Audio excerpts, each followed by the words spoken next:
অনেকদিন হলো বন্ধুর সাথে দেখা হয় না, তাই গতকাল আমরা এটাতে দেখা করলাম বন্ধুর সাথে এবং দেখা করার জন্য চলে গেলাম শাগুফতা।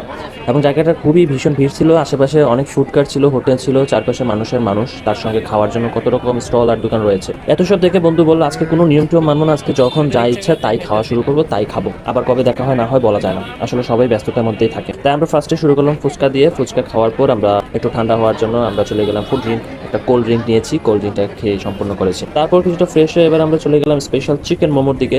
এই চিকেন মোমো আসলে সত্যি কথা বলতে আমি এর আগে কখনো খাইনি, অনেক শুনছি মোমো মোমো মোমো, বাট কালকে আমি এটা টেস্ট করলাম।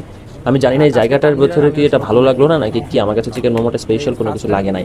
হয়তো বা ওরা ভালোভাবে বানাতে পারে না, আর নয়তো বা আসলে আমার কাছে ভালো লাগে না, সবার কাছে তো সবকিছু ভালো লাগে না। তারপর আমরা এই চিকেন মোমো 2 প্লেট নিয়েছিলাম, তো এটা গরম গরম মোমো সসে ডুবিয়ে খেতে খেতে মনে হচ্ছিল আহা এটাই তো আসল ফুড ফেস্ট, একটা ফুড ফেস্ট হয়ে যাচ্ছিল আমাদের ছোটখাটো। আচ্ছা, মোমো শেষ করে আমরা চলে গেলাম আইসক্রিম খেতে, আর সেখানে আমরা একটা কাঞ্চি আইসক্রিম নিয়েছিলাম, ক্রিমি মিষ্টি আইসক্রিম, স্বাদের মিশ্রণে মুহূর্তটাই হয়ে উঠলো একবার পারফেক্ট। এরপর আমরা চলে গেলাম লেমনেড খেতে, টক ঝাঁঝালো লেমনেড যেন সব ক্লান্তি এক নিমিষে উড়িয়ে দিল।